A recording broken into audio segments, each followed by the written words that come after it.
Hello friends, welcome to my channel. Today we are going to learn how to gain Linux remote access using reverse shell and netcat utility. I created this video for educational purpose and do not perform this operation on your running production system. Before going to start the technical discussion, we need to know what is the difference between normal pipes and named pipes. Pipes can be used for between the related process. Named pipes can be used for both related process as well as unrelated process. Normally named pipe used for the complex application like database and like inter-process communication. The pipes indicate using the symbol, character symbol, the pipe symbol. A named pipe we can use any name, but the file type should be starting with the P character. Pipes support unidirectional communication. Named pipe support bidirectional communication. It's provide one-way communication, but named pipe is provide a two-way communication like vice versa, server to client and client to server. I created a small client server setup in Oracle VirtualBox, and this is the IP address of my server 198.168.0.11, and this is IP address of my client 198.168.0.10. So before going to start I have the text file sample, so I'm trying to get that file. So now I can redirect that output to the shell. You see here I am making the unidirectional communication using the pipe. Here I am taking input as this command output and redirecting to bash. We can execute using WC. You see here the pipe is only doing the unidirectional communication. Here if I want to do the two-way communication like bidirectional communication, Linux we can achieve using named pipe. The named pipe file we can create mkfifo, then file name, for example named pipe. So once it's created, we can validate that file name. You can see the file type, it is having the P, which means it's a named pipe. We can say it's like FIFO. FIFO means first in first out. Using this named pipe, we can make a bidirectional communication for the unrelated process. The first step, we will make client server connectivity using netcat utility. On the server side, I am executing the netcat. I'm trying to listen the port with the server IP address. The port I am using 1234. Make it enter and go to the client side.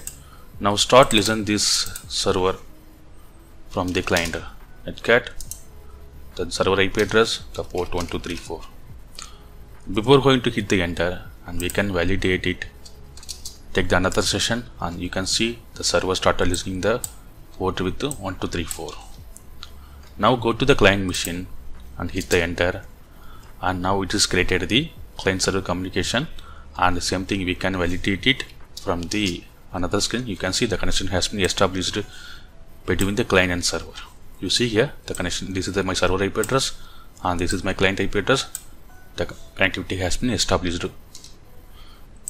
Now go to here, you can type anything, welcome to my channel. The same thing displayed on the server side as well. If you type in the server side, so same thing displayed on the client side. So this is the normal way how to make the client server connectivity using netcat utility. Now we are going to gain the server remote access from the client machine using reverse shell and netcat utility. For that, to creating the reverse shell, first we need to combine pipes and named pipes. First we need to create a named pipe file so that we can achieve using mkinfo and that our named pipe name. Once it is created, just validate it that newly created named pipe. It is also having the like attributes like permission, everything same like other files. We can create reverse shell combining both FIFO and pipes. First I am going to carry this file using pipe symbol. I am going to redirect that output to the bash in interactive mode and to greater than version 1. Then our pipe symbol, I am going to redirect that output to nc-l 192.168.0.11, then port number 1234, then redirect that result to the same FIFO. You see here I am combining both. If you see here, this is our named pipe. It's called FIFO, first in first out. I am combining both pipe and named pipe. Using this I am creating the power reversal. So here I have the three actions. If you see here, the first action I am viewing this file, like reading the file and redirecting that output to the my bash interactive shell. Here I am combining both the standard error and standard out and redirecting that result to the netcat, and same thing I am redirecting to the named pipe. So here the same file we are writing and same file we are reading. So now once it is done, make it enter, then go to our client system, just execute nc address of our server, then the port number 1234. Before going to hit enter, you see here this is our server system and this is our client system. So let me hit the enter on the client side. You see here we got the server access. If you type ID, you can see here a test user of the server, I got the remote access. You can press Ctrl C to cancel the session. So you can exit from this. If you want to make the continue connectivity, you can use with -k option and it will create the continue connectivity and you can perform your operation. I got the remote access combining both standard pipe and named pipe. So using file descriptor, I combined both the pipe and named pipe, then I be able to gain the remote access using reversal via netcat utility. So here we have successfully gained the remote access using reversal and netcat utility.